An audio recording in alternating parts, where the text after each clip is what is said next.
Viewers का हमारे YouTube channel learn deep में स्वागत है। आज हम लोग वर्ल्ड ज्योग्राफी के नए अध्याय अक्षांश एवं देशांतर से रिलेटेड जितने भी महत्वपूर्ण वस्तुनिष्ठ प्रश्न हैं उन सभी बिंदुओं पर चर्चा करेंगे तथा विस्तारपूर्वक उन प्रश्नों का हल देखेंगे ताकि इससे रिलेटेड अगर एग्जाम में प्रश्न देखने को मिले तो आप आसानीपूर्वक उसे हल कर पाएँ। तो उन सभी बिंदुओं पर चर्चा करेंगे जिनसे अराउंड आसपास के जितने भी प्रश्न बन सकते हैं वो सभी हल हो जाए। देखिए, पहला प्रश्न है, भूमध्य रेखा से उत्तर या दक्षिण दिए गए स्थान की कोणीय दूरी क्या कहलाती है। तो अब हम लोग पहले जानते हैं कि भूमध्य रेखा या विषुवत रेखा क्या होता है। तो यह मान लेते हैं पृथ्वी है, तो पृथ्वी का जो सबसे वृहत्तम वृत्त होता है, यानी जो पृथ्वी को दो परिधीय भागों में बांटता है, तो यही सबसे वृहत्तम वृत्त जो पूरब से पश्चिम की ओर होता है उसे ही हम लोग भूमध्य रेखा कहते हैं। तो इस भूमध्य रेखा के उत्तर, यानी ये उत्तर हो गया, उसके ऊपर उत्तर हो गया, और दक्षिण इसके नीचे के भाग दक्षिण हो गया। तो उत्तर या दक्षिण की जो कोणीय दूरी होती है वह अक्षांश कहलाती है। अर्थात अक्षांश क्या हो गया, ग्लोब पर निर्मित, ये मान लेते हैं ग्लोब हो गया, ग्लोब पर निर्मित ऐसी काल्पनिक रेखाएं जो क्षैतिज दिशा में पूरब से पश्चिम यानी पृथ्वी के समानांतर वृत्ताकार रूप से निर्मित होती है। ये रेखाएं विषुवत रेखा या भूमध्य रेखा क्या होती है, किसी स्थान की कोणीय दूरी को प्रदर्शित करती है, तो वह अक्षांश कहलाती है। नेक्स्ट प्रश्न 2 में देखिए, निम्नलिखित में से कौन सा बृहत वृत्त का उदाहरण है। अभी हम लोग चर्चा किए कि पृथ्वी पर निर्मित काल्पनिक रेखाएं जो पूरब से पश्चिम की ओर क्या करती है, रेखाएं बनाती है। जो पृथ्वी का सबसे बड़ा वृत्त होता है वही विषुवत रेखा या ये भूमध्य रेखा कहलाता है, और वही क्या कहता है, बृहत्तम वृत्त के रूप में भी जाना जाता है। तो क्या पृथ्वी पर सिर्फ एक ही वृत्त बृहत्तम वृत्त है? नहीं, बृहत वृत्त वह रेखा है जो गोलाकार पृथ्वी को क्या करती है, दो समान परिधियों में बांटती है, और यही जो समान परिधियों में जो बांटती है उस बृहत्तम वृत्त को क्या कहते हैं, भूमध्य रेखा या विषुवत रेखा कहते हैं। और इस भूमध्य रेखा या विषुवत रेखा से क्या होता है, किसी स्थान की कोणीय दूरी वो अक्षांश कहलाती है। तो कह रहा है कि बृहत वृत्त क्या होता है, वह भूमध्य रेखा कहलाती है। और इसके अलावे और भी वृत्त होते हैं, कौन कौन होते हैं, वो कर्क वृत्त हो गया जो 23.5 डिग्री उत्तर है, और 23.5 डिग्री दक्षिण जो मकर वृत्त है। और कौन है, आर्कटिक वृत्त और अंटार्कटिक वृत्त। आर्कटिक वृत्त क्या हो गया, वह 23.5 डिग्री यानी से 66.5 डिग्री जो हो गया, जो 66.5 डिग्री, वह कहलाया कौन सा, वह कहलाया आर्कटिक वृत्त। और नीचे 66.5 डिग्री दक्षिण वह अंटार्कटिक वृत्त। तो इस तरह से 5 वृत्त हैं। नेक्स्ट प्रश्न देखिएगा, ट्रॉपिक ऑफ कैंसर निम्न में से क्या है। अब हम लोग जानेंगे, पहला हम लोगों ने देखा, क्या देखा कि पृथ्वी पर निर्मित सबसे बृहत्तम वृत्त जो पूरब से पश्चिम की ओर है, जो पृथ्वी को समान दो परिधीय भागों में बांटती है, उसे भूमध्य रेखा या विषुवत रेखा कहते हैं। और इस विषुवत रेखा से जो क्या होता है, किसी स्थान की कोणीय दूरी, चाहे उत्तर हो या दक्षिण हो, वह कोणीय दूरी जो प्रदर्शित करता है वह क्या कहलाता है, अक्षांश कहलाता है। फिर दूसरा हम लोगों ने जाना कि यह जो बृहत्तम वृत्त है, जो क्या है, बृहत्तम वृत्त क्या है, जो गोलाकार पृथ्वी को दो समान परिधियों वाले गोलार्ध में विभाजित करता है। और पृथ्वी पर सभी देशांतर के अतिरिक्त भूमध्य रेखा या विषुवत रेखा 5 और अन्य अक्षांशों हैं, जिसमें से देखा कौन कौन देखा हम लोग, कर्क रेखा, मकर रेखा, और क्या देखा, आर्कटिक वृत्त और अंटार्कटिक वृत्त, ये और अन्य 5 वृत्त हैं। तो वही करा ट्रॉपिक ऑफ कैंसर। तो भूमध्य रेखा से जो उत्तर 23.5 डिग्री उत्तरी अक्षांश जो होता है उसी को हम लोग क्या कहते हैं, वह ट्रॉपिक ऑफ कैंसर, जिसे कर्क रेखा के रूप में जाने जाते हैं। तो 23.5 डिग्री उत्तरी अक्षांश रेखा को क्या कहते हैं, ट्रॉपिक ऑफ कैंसर। अक्षांश रेखा क्या था, अभी हम लोगों ने देखा कि भूमध्य रेखा से क्या है, किसी स्थान की कोणीय दूरी, चाहे वो किसी स्थान, भूमध्य रेखा है वो कोणीय दूरी की जो भी होता है वो क्या कहलाता है, अक्षांश कहलाता है। तो 23.5 डिग्री उत्तरी अक्षांश को ट्रॉपिक ऑफ कैंसर, कर्क रेखा के नाम से जानते हैं। नेक्स्ट है 4 में, ध्रुवों की तरफ जाने पर अक्षांश रेखाओं का व्यास की प्रकृति कैसी होती है। आइए समझते हैं हम लोग। ये पृथ्वी हो गया, सबसे बृहत्तम वृत्त पूरब से पश्चिम की ओर खींची गई जो वृत्त होता वह क्या कहलाता है, सबसे बृहत्तम वृत्त वह भूमध्य रेखा या विषुवत वृत्त कहलाता है। और इस भूमध्य रेखा से किसी स्थान की कोणीय दूरी वह अक्षांश कहलाती है। और यह अक्षांश क्या होता है, जैसे जैसे हम विषुवत रेखा से दूर ध्रुवों की ओर जाते हैं और यह जो वृत्त होता है वह घटता जाता है, और अंततः वह एक बिंदु में परिवर्तित हो जाता है जो 90 डिग्री होता है। तो क्या हो जाएगा, ध्रुवों की तरफ जाने पर व्यास की जो प्रकृति क्या होती है वह घटती है।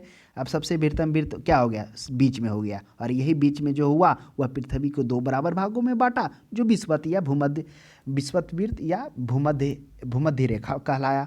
और फिर धीरे धीरे जैसे उससे दूर हुआ, कोणीय दूरी बनाया, वह अक्षांश कहलाया, और अंततः जाकर वह एक बिंदु में यानी ध्रुव में परिवर्तन हो गया, जो आर्कटिक और अंटार्कटिक वृत्त कहलाया। तो वह घटता जाता उसका। नेक्स्ट प्रश्न देखिए, सूची 1 को सूची 2 से सुमेलित करिए। अब प्रश्न है भूमध्य रेखा, कर्क रेखा, मकर रेखा, आर्कटिक वृत्त, अंटार्कटिक वृत्त। तो इसे समझने के लिए पहले हम लोग पृथ्वी लेंगे। सबसे बृहत्तम वृत्त क्या हो गया, जो सबसे बृहत्तम वृत्त जो पृथ्वी को दो गोलाकार परिधि में विभाजित करता है पूरब से पश्चिम की ओर, वह कहलाया भूमध्य रेखा। यानी भूमध्य रेखा जो है वहाँ पर कोई भी 0 डिग्री बना। उसके बाद इससे ऊपर क्या हुआ, जो इससे माने भूमध्य रेखा से किसी भी स्थान की कोणीय दूरी वह अक्षांश को प्रदर्शित करती, विषुवत रेखा से ऊपर हो गया 23.5 डिग्री अक्षांश के रूप में हो गया। फिर इसके नीचे दक्षिण की छोर यह भी अक्षांश हो गया कोणीय दूरी। तो 23.5 डिग्री जो है उत्तर की ओर जो गया विषुवत रेखा से, वह क्या कहलाया, वह कर्क रेखा, ट्रॉपिक ऑफ कैंसर कहलाया। और विषुवत वृत्त यानी भूमध्य रेखा, विषुवत या तो इसे विषुवत रेखा कहिए या भूमध्य रेखा कहिए, दोनों समान ही नाम है। तो अब विषुवत रेखा से 23.5 डिग्री नीचे यानी दक्षिण की तरफ बढ़े तो वह क्या कहलाया, वह कहलाया मकर रेखा यानी ट्रॉपिक ऑफ कैप्रिकॉन। तो आपको ये भी देखने को मिलेगा। तो 23.5 डिग्री दक्षिणी अक्षांश। और आर्कटिक वृत्त और अंटार्कटिक वृत्त क्या हो गया, जब 23.5 डिग्री से आगे बढ़ेंगे 66.5 डिग्री क्या हो जाएगा, उत्तरी अक्षांश। तो 66.5 डिग्री वह क्या कहलाएगा, वह आर्कटिक वृत्त कहलाएगा। और वही 23.5 डिग्री के बाद नीचे की ओर यानी दक्षिण की ओर 66.5 डिग्री पर जाएंगे, वह क्या होगा, अंटार्कटिक वृत्त। अब आपके माइंड में होगा कि 23.5 66.5 क्या हो रहा है। अभी हम लोगों ने देखा ना कि विषुवत वृत्त से जैसे जैसे हम दूरी जाते हैं वह क्या हो जाता है, उसका वृत्त का जो आकार है यानी परिधि है वह घटता जाता है, और अंततः वह एक बिंदु में परिवर्तन हो जाता है ध्रुव पर जाकर, जो 90 डिग्री का हो जाता है। तो इसी कारण यह क्या हो रहा है, धीरे धीरे विषुवत रेखा से दूर जाने पर अक्षांशों का जो कोणीय मान है, अक्षांशों का जो मान है वह 23.5 66.5 फिर लास्ट में अंततः 90 डिग्री वह बिंदु में परिवर्तन हो रहा है। तो इस प्रश्न का सही जवाब हम लोगों ने देख लिया। नेक्स्ट प्रश्न देखिए 6 में, धरातल पर 1 डिग्री अक्षांश की दूरी में से किसके बराबर होती है। अब धरातल पर 1 डिग्री अक्षांश, चूंकि आपको यह पहले पता होना चाहिए कि प्रति 1 डिग्री पर एक अक्षांश निर्मित होता है, यानी जितना प्रति 1 डिग्री पर एक अक्षांश। जैसे अभी पृथ्वी है ना, ये सबसे क्या है, बृहत्तम वृत्त जो पृथ्वी को 2 समान परिधियों वाले गोलार्ध में विभाजित करता है। ये और इससे क्या होगा, विषुवत वृत्त से या भूमध्य रेखा से किसी स्थान की जो कोणीय दूरी है वह अक्षांश कहलाती है। तो अक्षांश क्या होता है, प्रति 1 डिग्री पर एक अक्षांश निर्मित होता है। और विषुवत रेखा से ध्रुव क्षेत्र की ओर जाने पर अक्षांशीय वृत्त का आकार छोटा होता है, लेकिन कोण का मान बढ़ता है। क्यों, क्योंकि लास्ट में वो एक बिंदु में परिवर्तन हो जाता है। तो अक्षांशीय वृत्त का जो मान है वह जरूर छोटा हो रहा है और अंततः एक बिंदु में परिवर्तन हो रहा है। तो 1 डिग्री अक्षांश में किसके बराबर होता है, तो 1 डिग्री जो अक्षांश होता है और प्रति 1 डिग्री पर एक अक्षांश बनेगा, और एक अक्षांश के बीच की दूरी 111 किलोमीटर होता है। फिर आप आगे देखेंगे कि 1 डिग्री देशांतर में कितना होता है, तो देशांतर में 111.3 किलोमीटर होता है। जो हम लोग देखेंगे कि देशांतर क्या होता है, जो पूर्व उत्तर से दक्षिण को मिलाने वाली रेखाएं जो उत्तरी ध्रुव और दक्षिणी ध्रुव को मिलाती है वह देशांतर रेखाएं कहलाती है। उसमें हम लोग देखेंगे कि विषुवत रेखा पर यानी वहाँ पर सबसे दूरी मैक्सिमम होता है और सबसे कम ध्रुव पर होता है, और बीच में 79 किलोमीटर देखने को मिलेगा 45 डिग्री पर। वो आगे चर्चा होगी। नेक्स्ट साथ में देखिए, भूमध्य रेखा के अतिरिक्त कौन सी अक्षांश रेखा पृथ्वी को 2 बराबर भागों में बांटती है। अब बताइए, भूमध्य रेखा के अतिरिक्त कौन सा अक्षांश रेखा पृथ्वी को 2 बराबर भागों में बांटता है, तो कोई है ऐसा नहीं, मात्र भूमध्य रेखा यानी पृथ्वी का जो सबसे बृहत्तम वृत्त है वह बृहत्तम वृत्त जो पृथ्वी को 2 समान परिधियों में बांटती है। तो भूमध्य रेखा के अतिरिक्त, और यही बृहत्तम वृत्त को भूमध्य रेखा या विषुवत रेखा कहते हैं, उसके अलावा कोई भी ऐसा अक्षांश नहीं है जो 2 बराबर भागों में बांटता है। इसलिए सभी ऑप्शन ना तो 23.5 डिग्री नॉर्थ होगा, ना तो 23.5 डिग्री साउथ होगा, ना ही 66.5, ना ही तो कोई भी नहीं होगा। नेक्स्ट प्रश्न देखिए 8 में, मकर रेखा अथवा 23.5 डिग्री दक्षिणी अक्षांश वृत्त निम्नलिखित में से कहाँ से होकर गुजरती है। अब करा 23.5 डिग्री दक्षिणी अक्षांश वृत्त कहाँ से होकर गुजरती है। अब देखिए 23.5 डिग्री दक्षिणी अक्षांश ये पृथ्वी हो गया, सबसे बृहत्तम वृत्त हो गया जो पृथ्वी को 2 समान भागों में बांटता है। ही सबसे बृहत्तम वृत्त क्या कहलाया, भूमध्य रेखा कहलाया, या फिर विषुवत वृत्त कहलाया। और इसी से भूमध्य रेखा से किसी स्थान की कोणीय दूरी अक्षांश कहलाती है। और यही जैसे जैसे क्या हो गया, ध्रुव की ओर बढ़ा तो इसका जो वृत्त का आकार है वो छोटा होता गया। यानी 23.5 डिग्री जो दक्षिणी अक्षांश है वह क्या कहला, वह कहाँ से होकर गुजरती है 23.5 डिग्री। तो उसके साथ में जो आपको बता दें कि मकर रेखा से जो देश है वह पूरा कितना देश गुजरता, वह 12 देश गुजरता है, जिसमें आपको देखने को मिलेगा ब्राज़ील है, पराग्वे है, ये सभी क्षेत्र हैं, ऑस्ट्रेलिया है, मेडागास्कर है। तो आप इस प्रश्न को देखिए, पहला हम बोलते ब्राज़ील है जो इंपॉर्टेंट है, नहीं है प्रश्न में। ब्राज़ील के बाद पराग्वे है, वो भी नहीं है। ऑस्ट्रेलिया वो भी नहीं है। मेडागास्कर भी नहीं है। मोजाम्बिक भी नहीं, अर्जेंटीना भी नहीं है। कहाँ से होकर गुजरती है, तो ग्रीनलैंड तो ऊपर हो गया, आपको मालूम होगा ना मानचित्र पर ये क्या है। आप उत्तरी अमेरिका देखेंगे, उत्तरी अमेरिका के बगल में ग्रीनलैंड है, फिर अलास्का, तो ग्रीनलैंड तो बिल्कुल नहीं होगा। भारत में कर्क रेखा गुजरती है। जिम्बाब्वे भी नहीं होगा। अब आपके माइंड में होगा जिम्बाब्वे का क्या चर्चा है, तो जिम्बाब्वे का हम लोग देखेंगे।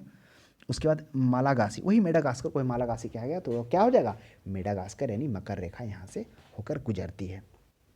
तो ध्यान में रखिएगा, मकर रेखा कितने देशों से, 12 देशों से। आगे कर्क रेखा होगी जो कि 18 देशों से।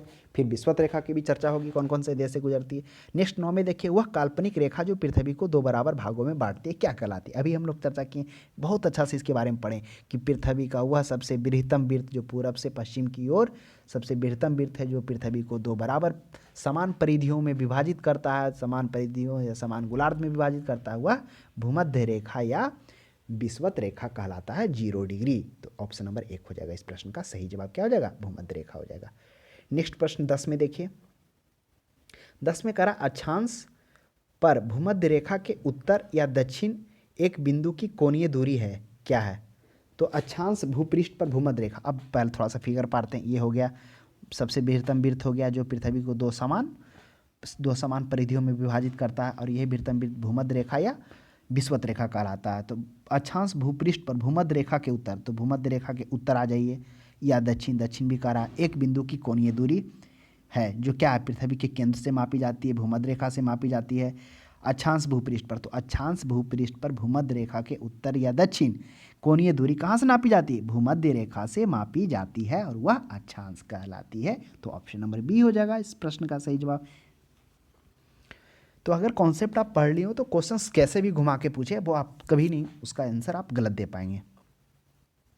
नेक्स्ट प्रश्न देखिए, 10 के बाद 11 में आते हैं हम लोग। 11 में कह रहा, दोनों ध्रुवों को जोड़ने वाली काल्पनिक रेखा जो भूमध्य रेखा को समकोण पर प्रतिच्छेद करती है क्या कहलाती है। यानी दोनों ध्रुवों को जोड़ने वाली काल्पनिक रेखा। अब ध्रुव कौन हो गया, अभी हम लोग चर्चा किए।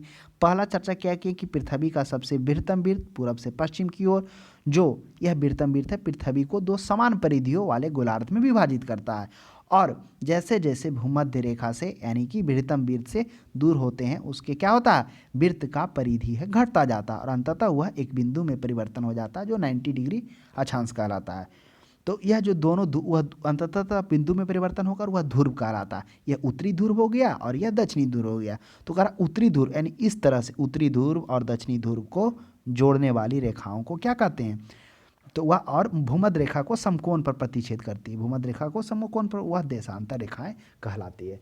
तो अर्थात आप ये समझ जाइए, देशांतर रेखा क्या है, वह रेखा है जो उत्तरी और दक्षिणी बिंदु को उत्तरी दिशा यानी उत्तर से दक्षिण दिशा की ओर क्या होता है, उत्तरी ध्रुव और दक्षिणी ध्रुव को जोड़ता है, वह देशांतर कहलाता है। तो वह भी एक काल्पनिक क्या है, अर्धवृत्त है। कौन, देशांतर।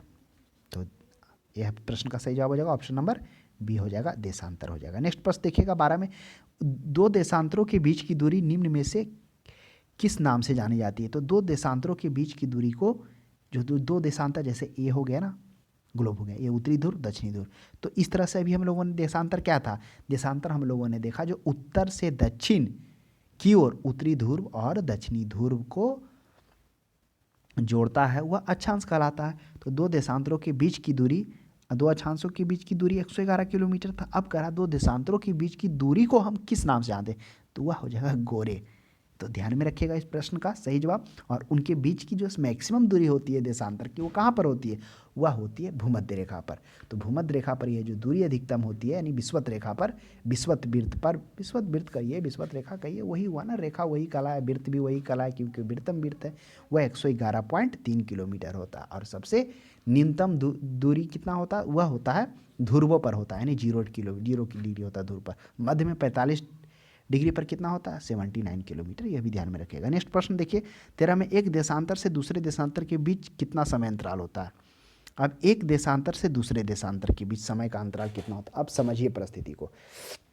अब देशांतर क्या था? देशांतर था कि पृथ्वी के जो उत्तरी और दक्षिणी दिशा को क्या करता है? उत्तरी ध्रुव और दक्षिणी ध्रुव को जोड़ता है, वह क्या कहलाता है? देशांतर कहलाता है।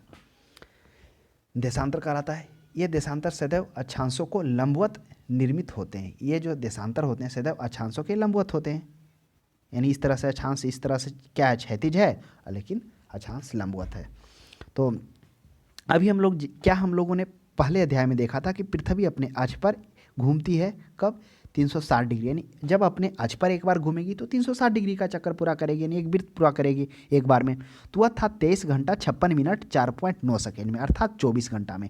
तो यानी 360 डिग्री वह घूम रही है कब? 24 घंटा में, यानी 360 डिग्री का कोण वह पूरा कर रही 24 घंटा में। अर्थात देशांतर क्या हो रहा है? देशांतर के बीच समय था नहीं हुआ एक, मतलब 360 डिग्री में देशांतरों की पूरा संख्या कितना है? तो पूरे जो देशांतर हैं वह कुल देशांतरों की संख्या भी 360 है। तो आप ध्यान में रखिएगा, पूरा कुल देशांतरों की संख्या 180, तो एक साइड हो गया, और एक साइड हो गया 169 प्लस 1, क्योंकि आप एक तो काउंट कर लिए, तो इसलिए 180 पर 360 देशांतरों की संख्या। तो वही 360 भागा 24 कितना आ गया? 360। ये हो गया घूर्णन। हम इसलिए लिए क्योंकि वो 360 डिग्री बराबर क्या होता है? एक चक्कर होता है। और वही देशांतरों की भी संख्या 360 ही है, 360 देशांतर है, यानी प्रति डिग्री पर एक देशांतर यहाँ भी शो कर रहा है। तो 24 से हम भागा दिए तो एक देशांतर 24 से भागा दिए तो 15 डिग्री, यानी 15 देशांतर क्या कर रहा है? 15 डिग्री देशांतर क्या करने में? घूर्णन करने में वह 1 घंटा का समय ले रहा है। यानी आप कह सकते हैं कि 15 डिग्री देशांतर और 1 डिग्री, यानी 15 डिग्री देशांतर बराबर 60 मिनट, तो 1 डिग्री देशांतर बराबर 4 मिनट। तो इस प्रश्न का सही जवाब हो जाएगा कि एक देशांतर से दूसरे देशांतर के बीच में जाने में 4 मिनट का समय लगता है, क्योंकि 15 डिग्री देशांतर को के बीच में कितना समय आ रहा था? 15 डिग्री देशांतर को वह जब पूरा कर रहा था तो 60 मिनट आ रहा था। तो एक देशांतर में 4 मिनट, ऑप्शन नंबर 1 हो जाएगा। अगर कैलकुलेशन से भी आप बिल्कुल आसानी भी हमें समझ सकते हैं, अगर कॉन्सेप्ट आपका क्लियर है तो, नहीं तो फिर आप ध्यान में रखिए।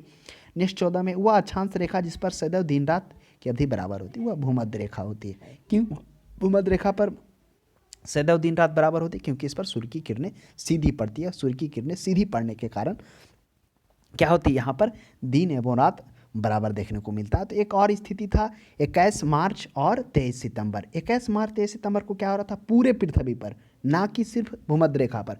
इसलिए ऐसा हो रहा था क्योंकि 21 मार्च बसंत विषुव और 23 सितंबर जो शरद विषुव था, इस विषुव में जब जा रहा था तो वहाँ पर जो डिक्लाइनेशन है किसका? पृथ्वी का जो झुका हुआ था 23.5 डिग्री, वो शून्य हो जा रहा था। और इस शून्य के कारण जो पृथ्वी पर सूर्य की किरणें हैं वह क्या हो रही थी? बराबर पड़ रही थी।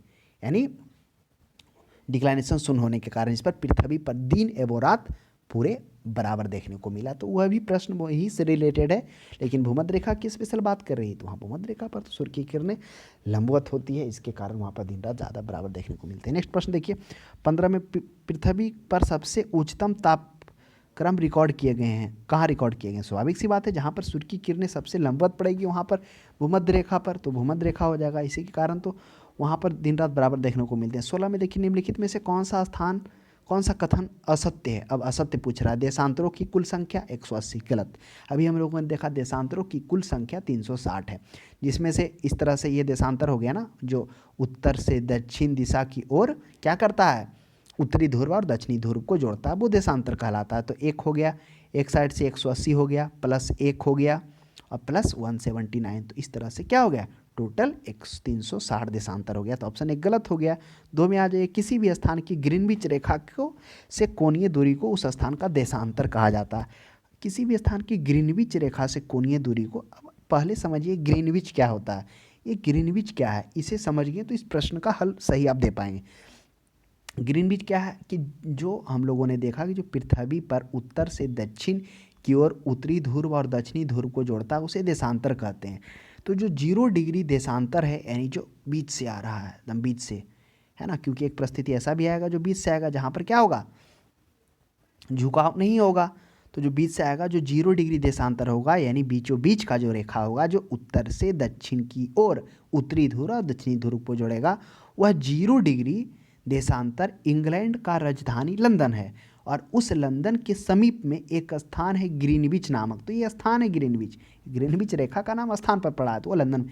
तो ग्रीनविच नामक स्थान से होकर गुजरता है, जिसके कारण इसे मानक देशांतर या प्रधान यामोत्तर या मध्याह्न रेखा भी कहते हैं। तो ग्रीनविच रेखा को अन्य नाम भी मानक देशांतर, प्रधान यामोत्तर या मध्याह्न रेखा कहा जाता है। तो आप ध्यान में रखिएगा।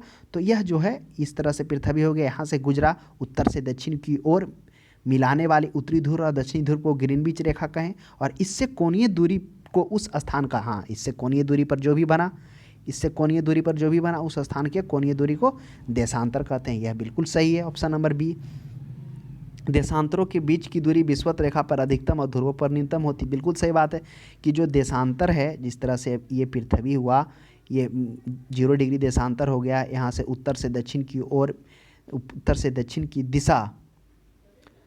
दिशा की ओर उत्तरी ध्रुव और दक्षिण ध्रुव को मिलाने वाली रेखा को देशांतर कहते हैं। और उस देशांतर का ग्रीनविच रेखा से जो कोणीय दूरी, अर्थात 0 डिग्री देशांतर से जो कोणीय दूरी होता है उस स्थान का देशांतर कहलाता है। बिल्कुल सही बात है, तो ऑप्शन नंबर बी भी सही है। देशांतर रेखाओं के बीच की दूरी विषुवत, तो देशांतर रेखाओं के बीच की दूरी की विषुवत रेखा पर अधिकतम बिल्कुल 111.3 किलोमीटर होता है, और ध्रुव पर 0 डिग्री होता है, और मध्य में यानी 45 डिग्री में क्या होता है, वह 79 किलोमीटर होता है। तो सही बात है, ऑप्शन सी भी सही है। डी में आ जाइए, विषुवत रेखा पर देशांतर रेखाओं के बीच की दूरी 111.3, यह भी सही है। तो ऑप्शन नंबर 1 गलत हो जाएगा। नेक्स्ट 17 में देखिए, निम्नलिखित में से कौन सा कथन असत्य है। अब असत्य की पहचान करना है आपको। विषुवत रेखा से ध्रुव की ओर जाने पर अक्षांश रेखा के बीच की दूरी आंशिक रूप से वृद्धि होती है, क्या सही बात है? विषुवत रेखा से ध्रुव की ओर अक्षांशों की ओर जाने अक्षांश रेखाओं के बीच की दूरी आंशिक रूप से वृद्धि होती है। अब देखिए, अब समझिए, ये ग्लोब हो गया, ये हो गया सबसे बृहत्तम विषुवत रेखा हो गया।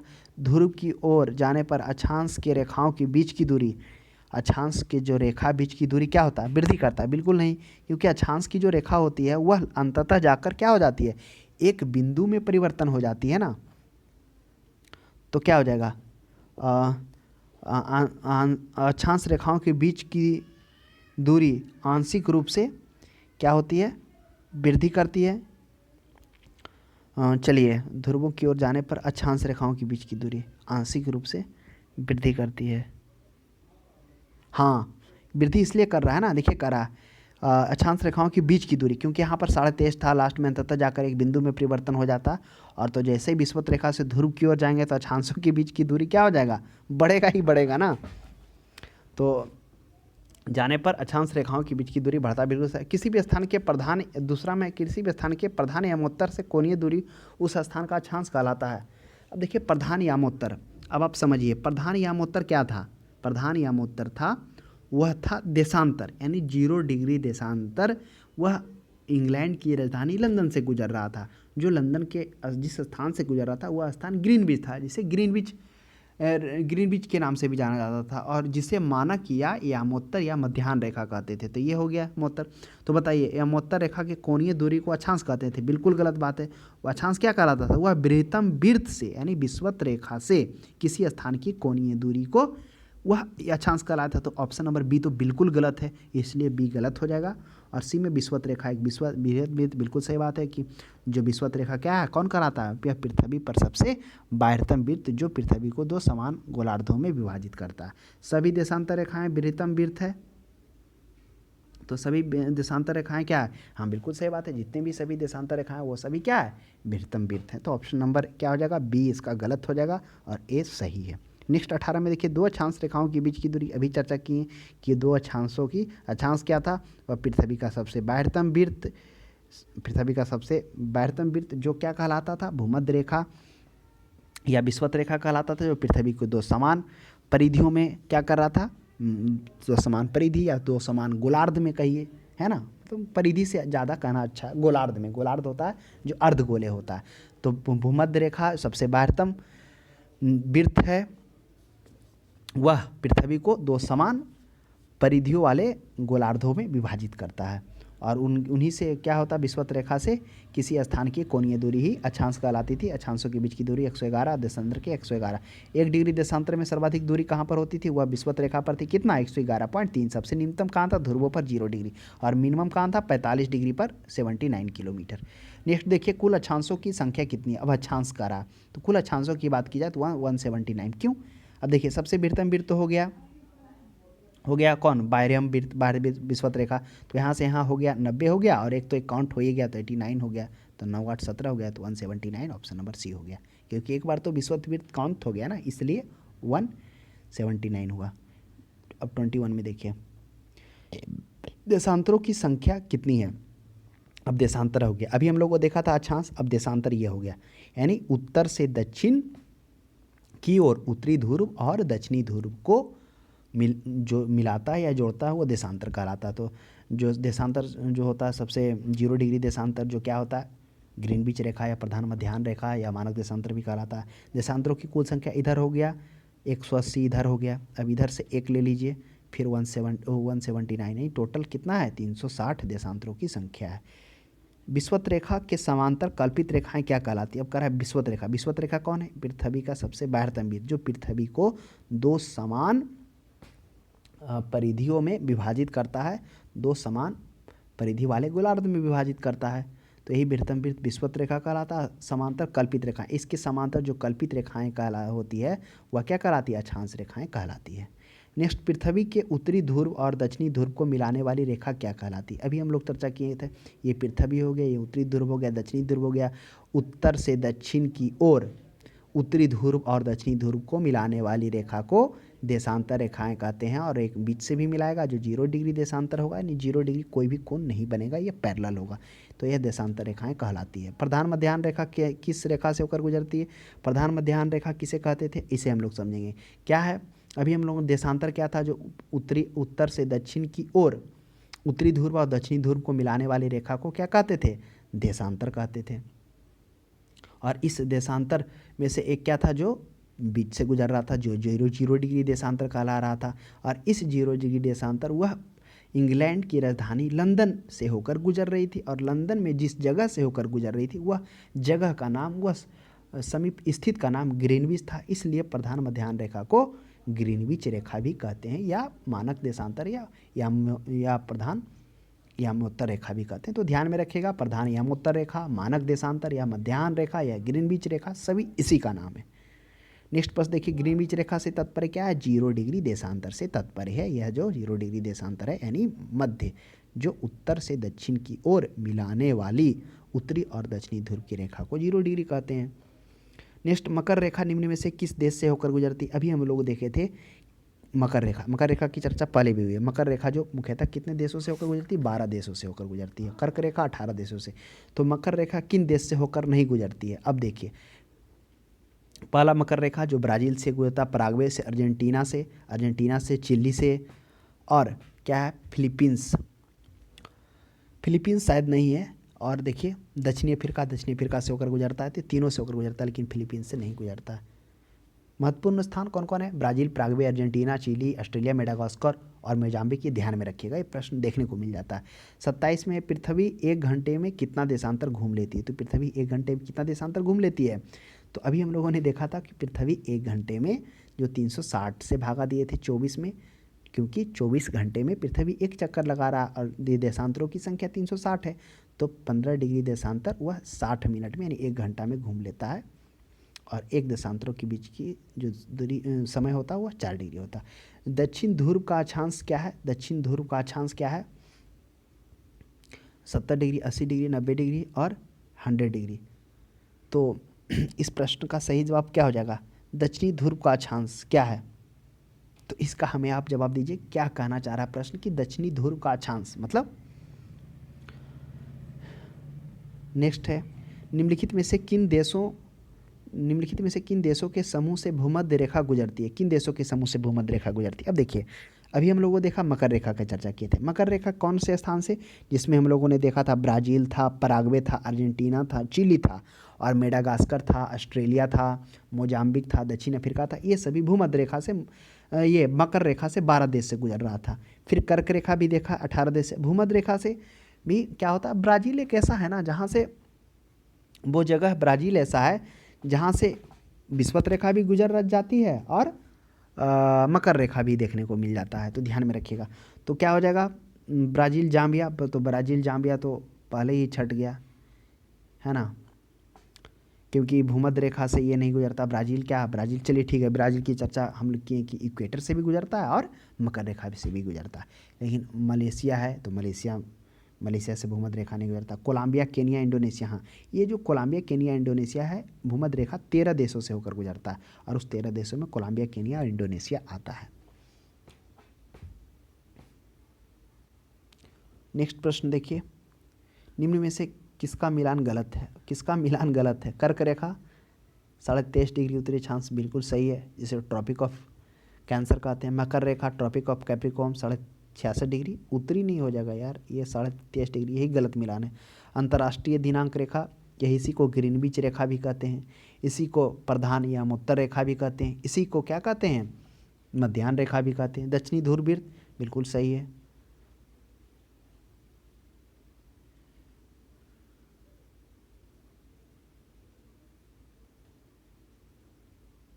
दो एवं तीन, तो इस प्रश्न का क्या हो जाएगा जवाब? देखिए, अंतर्राष्ट्रीय दिनांक रेखा क्या होता है? अंतर्राष्ट्रीय दिनांक रेखा 0 डिग्री रेखांश है ना, देशांतर होता था ना, ये गलत लिख दिया, थोड़ा सा ध्यान दीजिएगा, इसलिए 2-3 हो जाएगा, वही हमें लग रहा था।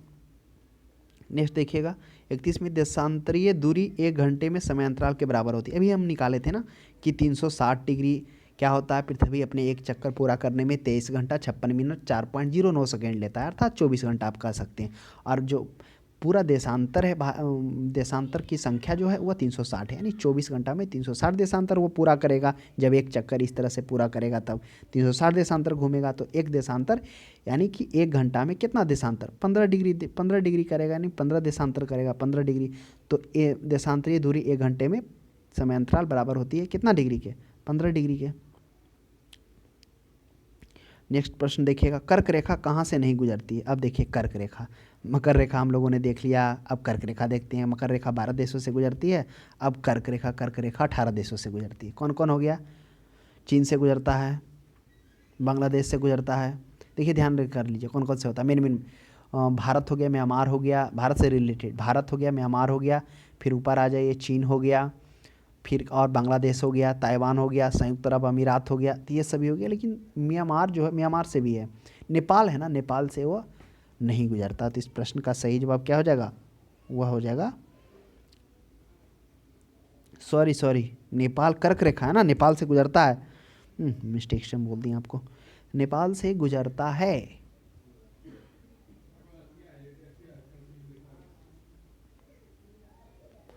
नहीं नेपाल से नहीं गुजरेगा, बांग्लादेश से ही सही होगा। म्यांमार से गुजरेगा, बांग्लादेश से गुजरेगा, चीन से गुजरेगा, नेपाल से नहीं गुजरेगा। क्लियर? तो ध्यान में रखिएगा, आप मिस्टेक नहीं करिएगा। ये 18 देशों से गुजरता है। भारत से रिलेटेड सटा हुआ लगभग राज्य हो गया, म्यांमार हो गया, ताइवान हो गया, ताइवान तो हालांकि सटा नहीं है, ओमान हो गया, मिस्र हो गया, लीबिया हो गया, चीन हो गया, माली हो गया, मेक्सिको हो गया, संयुक्त अरब अमीरात हो गया, सभी है। उत्तरी गोलार्ध में भूधरातल की अधिकतम है। उत्तरी गोलार्ध में भूधरातल अधिकतम कहाँ पर है? तो अब देखिए, उत्तरी गोलार्ध पूरा है, यानी विषुवत से उत्तर की ओर, तो जो भी होगा नॉर्थ वाला होगा। तो उत्तरी गोलार्ध में भूधरातल अधिकतम, तो भूधरातल अधिकतम क्या है? आपको मालूम है ना कि आप ध्रुव की ओर बढ़ेंगे तो धरातल नहीं है, वो बर्फ है, यानी धरातल जिस पर क्या हो, धरातल यानी मिट्टी हो, तो वह मुख्यतः जो देखने को जो मिलेगा वह कहाँ मिलेगा?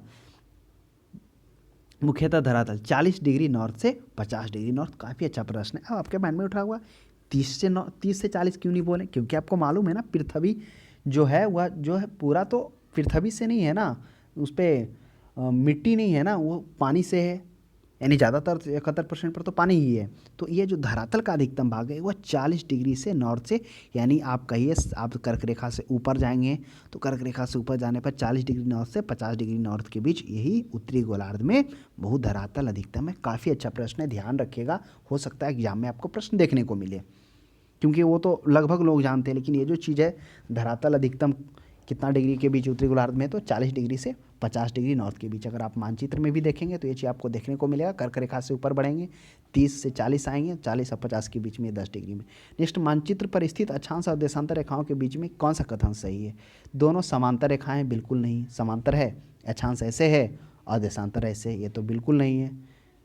दोनों एक दूसरे पर लंबवत काटती है, कथन सत्य है। दोनों एक दूसरे पर लंबवत काटती है। अब देखिए जो 34 है, दोनों एक दूसरे पर लंबवत काटते, आगे बढ़िए, दोनों ध्रुवों पर मिलती है। अब कह रहा है दोनों ध्रुव पर, बिल्कुल नहीं मिलती है ध्रुव पर। अब देखिए अक्षांश रेखाएं इस तरह से जाके क्या हो जाती है, अंततः एक बिंदु में परिवर्तन हो जाती है, और यहाँ से क्या होता है, अक्षांश जो होता है इस तरह से, तो दोनों तो मिल तो नहीं रही है, तो ऑप्शन नंबर सी भी क्या है, गलत है। उसके बाद आ जाइए डी में, दोनों भूमध्य रेखा पर मिलती है, ऐसा भी नहीं है। भूमध्य रेखा पर जरूर क्या हो रही है, मिलना गलत कहना है कि भूमध्य रेखा पर मिल रही है, नहीं, भूमध्य रेखा पर वो काट रही है एक दूसरे को, है ना, क्योंकि इस तरह से अक्षांश है, यहाँ पर ये इस तरह है, तो ये भी गलत है कि भूमध्य रेखा पर मिलती ना है, वहाँ पर काटती है। मिलने का मतलब हो गया दोनों अंततः एक दूसरे से, तो मिलनी, तो इस प्रश्न का से एक दूसरे पर लंबवत काटती है, कौन होगा, यही हो जाएगा, क्योंकि इधर हो गया विषुवत रेखा के क्या हो गया, समानांतर अक्षांश रेखाएं हैं, और उसके लंबवत उत्तर से दक्षिण ध्रुव में लंबवत एक दूसरे को काट रही है। नेक्स्ट देखिएगा 35 में, यहाँ दिन और रात एक समान होते हैं, कहाँ दिन रात एक समान होता है, अभी हम लोगों ने देखा भूमध्य रेखा पर सूर्य की किरणें सीधी पड़ने के कारण। अंटार्कटिका और आर्कटिक में तो 6 महीना रात 6 महीना दिन देखने को मिलता है, क्योंकि 23.5 डिग्री पर तभी झुका हुआ, झुके होने के कारण सूर्य के प्रकाश की किरणें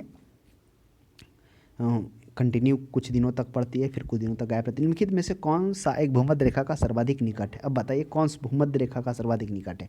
कोलंबो, जकार्ता, मनीला, सिंगापुर। काफ़ी अच्छा प्रश्न है। अब कौन सा इस प्रश्न का आप सही जवाब कमेंट बॉक्स में दें कि कोलंबो सबसे नज़दीक है, कि जकार्ता है, या फिर सिंगापुर है, तो आपको हम बता देते हैं। ऐसे आप हमें बताइए इसका कमेंट बॉक्स में। नेक्स्ट देखिए 37 में, निम्नलिखित देशों पर विचार करना है कि कौन सा मकर रेखा से गुजरता है। तो मकर रेखा से हम लोगों ने देखा 12 गुजरता है, मुख्यतः कौन कौन था, ब्राज़ील था, पैराग्वे था, अर्जेंटीना था, ऑस्ट्रेलिया था, ब्राज़ील आ ही गया, और चिली आ ही गया, नामीबिया आ गया, तो सभी तो गुजरता ही है। तो प्रश्न का सही जवाब हो जाएगा, क्या हो जाएगा, 37 का हो जाएगा, डी हो जाएगा। नेक्स्ट देखिए 38 में, भूमध्य रेखा निम्नलिखित में से किस देश से होकर नहीं गुजरती है? अब भूमध्य रेखा किस देश से होकर नहीं गुजरता है, ये देखना है आपको। अभी भूमध्य रेखा, मकर रेखा 12 देश से, कर्क रेखा 18 देश से, मकर रेखा 13 से, यानी भूमध्य रेखा 13 देशों से होकर गुजरता है। भूमध्य रेखा मैक्सिको से, पहला आप देखिए ब्राज़ील से होकर भूमध्य रेखा गुजरेगा, क्योंकि ब्राज़ील हम बताएं कि इसमें आपको मकर रेखा भी देखने को मिलेगा, भूमध्य रेखा भी। केन्या से भी होकर गुजरेगी, और इंडोनेशिया है तो इंडोनेशिया से भी, लेकिन मैक्सिको से भूमध्य रेखा आपको नहीं देखने को मिलेगी। तो ध्यान में रखिएगा, इस प्रश्न का सही जवाब क्या हो जाएगा, 38 का हो जाएगा, मैक्सिको से भूमध्य रेखा नहीं गुजरेगी। नेक्स्ट, मानचित्र व ग्लोब पर पाई जाने वाली प्रतिच्छेदी रेखाएं क्या कहलाती है? मानचित्र या ग्लोब पर अभी हम लोग चर्चा किए ना कि देखिए प्रतिच्छेदी रेखाएं क्या कहलाती है, अक्षांश हो गया, इस तरह से देशांतर हो गया, तो प्रतिच्छेद एक दूसरे को कर रही है या नहीं कर रही है, तो देशांतर रेखाएं कहलाती है मुख्यतः। सॉरी, देशांतर रेखाएं कहना उपयुक्त नहीं है, कह रहा ग्लोब, मानचित्र और ग्लोब पर पाए जाने वाली प्रतिच्छेदी रेखाएं क्या कहलाती है? भौगोलिक रेखा जाल कहलाती है। आप इस प्रश्न का आप हमें बताइए कि ऐसा क्यों इसे कहा गया है। नेक्स्ट 40 में देखिए 49 डिग्री नॉर्थ अक्षांश किस के बीच सीमांकन करता है, यानी 49 डिग्री, जिस तरह से अक्षांश करा है, ये पृथ्वी हो गया ना, 0 डिग्री हो गया, सबसे वृहत्तम वृत्त विषुवत रेखा हो गया, इससे ऊपर जाइए नॉर्थ में 23.5 डिग्री, तो 49.5 डिग्री जो अक्षांश आता है वो किन देशों के बीच सीमांकन करता है? तो अमेरिका और कनाडा के बीच में करता है। आप ऊपर में देखेंगे, इधर ग्रीनलैंड होगा और इधर अलास्का होगा, और यही कनाडा है और नीचे अमेरिका आपको देखने को मिलेगा, तो वही दोनों में विभाजन करता है 49.5 डिग्री अक्षांश। मैप पर देखेंगे आसानी से समझ में आएगा। नेक्स्ट 41 में देखिए, दक्षिणी अमेरिका में निम्न में से किस देश से होकर मकर रेखा नहीं गुजरती है? अब कह रहा दक्षिणी अमेरिका निम्न में से किस देश से होकर, अब दक्षिणी अमेरिका मकर रेखा है, अब देखिए, मकर रेखा तो सबसे नीचे आ जाइए, ब्राज़ील से होकर गुजरेगी ही गुजरेगी। पराग्वे से भी गुजरती है मकर रेखा, चिली से भी गुजरती है, अर्जेंटीना से भी गुजरती है। तो ब्राज़ील, पराग्वे, चिली, अर्जेंटीना है तो मुख्यतः आता ही आता, साथ में ऑस्ट्रेलिया, मेडागास्कर, मोजाम्बिक ये आता, और दक्षिण बोलाविया से नहीं गुजरती है। तो ऑप्शन नंबर बी इस प्रश्न का सही जवाब हो जाएगा। तो आज के लिए इतना ही। हम लोगों ने अक्षांश एवं देशांतर से रिलेटेड कुछ महत्वपूर्ण प्रश्नों था जिसका विस्तार पूर्वक हल देखा तथा उस कॉन्सेप्ट को भी समझा, ताकि इससे रिलेटेड अगर प्रश्न आपको अराउंड पूछा जाए तो आपसे उसका हल आसानी से कर पाएँ। आज के लिए इतना ही। अब हम लोग अगले क्लास में मिलते हैं।